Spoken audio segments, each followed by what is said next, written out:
সবাইকে আসসালামু আলাইকুম। রিয়াজ কিচেন থেকে সবাইকে স্বাগত জানাচ্ছি নতুন আরও একটি রেসিপি দেখার জন্য। আজকে এমন মজাদার একটি সস তৈরি করব যেটার সাথে আপনি পেঁয়াজের পাকোড়া, আলুর চপ, বেগুনি, সিঙ্গারা, সমুচা, ডালের পেঁয়াজু সবকিছুই কিন্তু খেতে পারবেন। খেতে হবে ভীষণ মজাদার। রমজান মাসে ইফতারিতে এই ভাজা পোড়াগুলো কিন্তু কমন খাবার, আর তার সাথে যদি এরকম মজাদার চিলি সস হয়ে যায় তাহলে তো আর কোনো কথাই নেই। তো আজকে আমি আপনাদের সাথে চিলি সসের রেসিপিটি শেয়ার করব, আশা করছি ভালো লাগবে। তো রেসিপি আমি শুরু করে দিয়েছি। এখানে একটি বড় সাইজের ক্যাপসিকাম নিয়েছি, আরও নিয়েছি 5-6টির মতো কাঁচামরিচ। তবে ঝালটাকে কতটুকু খাবেন সেই পরিমাণে কাঁচামরিচটা বাড়িয়ে দিয়ে দিতে পারেন। তো সামান্য একটু তেল মাখিয়ে নিচ্ছি। আমরা যেভাবে বেগুনটাকে ভর্তা করার জন্য পুড়ে নেই, ঠিক সেভাবে আজকে এই ক্যাপসিকাম আর কাঁচামরিচকে একটু ঝলসে নেব বা পুড়ে নেব। সেজন্য আমি চুলার উপর একটি স্ট্যান্ড বসিয়ে দিয়েছি। আমি আজকে ইলেকট্রিক চুলাতেই করছি, তবে আপনারা গ্যাসের চুলায় কিন্তু খুবই সহজেই কাজটি করে নিতে পারেন। কাঁচামরিচটা যেহেতু পাতলা এবং ছোট, কাঁচামরিচটাই কিন্তু আগে হয়ে যাবে।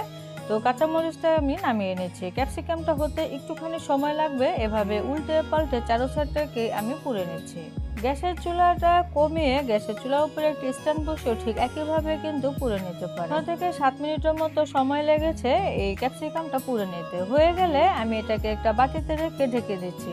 এভাবে 5 মিনিটের মতো ঢেকে রেখে দিব। এর ফলে কিন্তু উপরে পোড়া খোসাটা খুবই সহজে উঠে যাবে। আর এটা হচ্ছে আমার আজকের টিপস। আর এই ঢাকনাতে ঢেকে রাখলে কিন্তু ফ্লেভারটাও ভালো থাকে এবং খোসাটাও খুব সহজে উঠিয়ে যায়।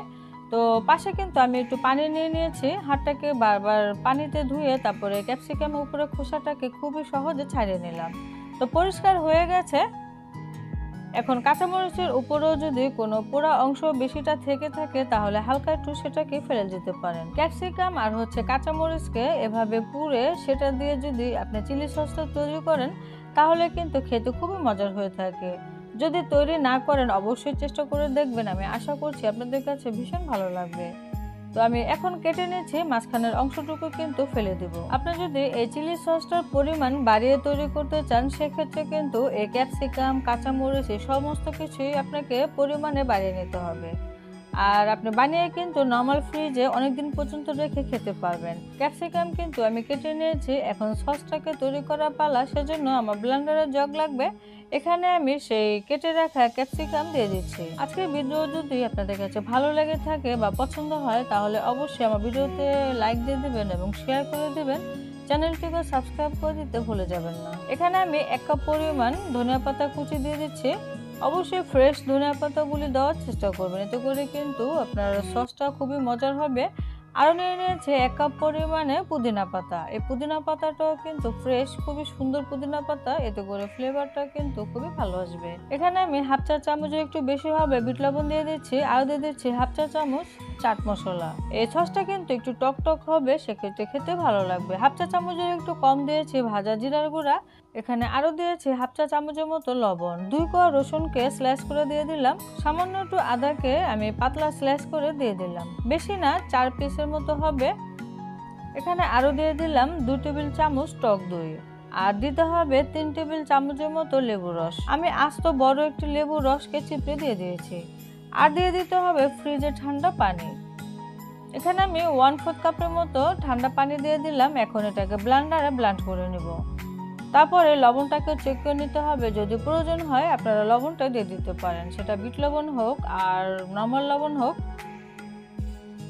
তো আমি ব্লেন্ডারে ব্লেন্ড করে নিয়েছি। কালারটা দেখেই বুঝতে পারছেন কতটা সুন্দর এসেছে, আর খেতে তো খুবই মজার হয়েছে। তবে ঝালটা যদি আপনারা আরও বেশি পছন্দ করেন তাহলে কাঁচামরিচের পরিমাণটা আরও বাড়িয়ে দেবেন। আমার সস কিন্তু রেডি। এখন আমি এটাকে আপনাদের সাথে পরিবেশন করেও দেখিয়ে দিচ্ছি। এই চিলি সসটি বানিয়ে নর্মাল ফ্রিজে রেখে আপনারা অনেক দিন পর্যন্ত কিন্তু খেতে পারবেন, আর ইফতারের আগে বের করে নিলে কিন্তু হয়ে যাবে। ভাজা পোড়া দিয়ে এই সসটি খেতে কিন্তু ভীষণ মজাদার। আপনারা অবশ্যই চেষ্টা করবেন। আমি আশা করছি আপনাদের কাছে এই সসের রেসিপিটি খুবই ভালো লাগবে। আর ভালো লাগলে অবশ্যই ভিডিওটি শেয়ার করে দেবেন। সবাই অনেক বেশি ভালো থাকবেন, সুস্থ থাকবেন, আর আমাদের জন্য দোয়া করবেন। আজকের মতো বিদায় নিচ্ছি। খোদা হাফেজ।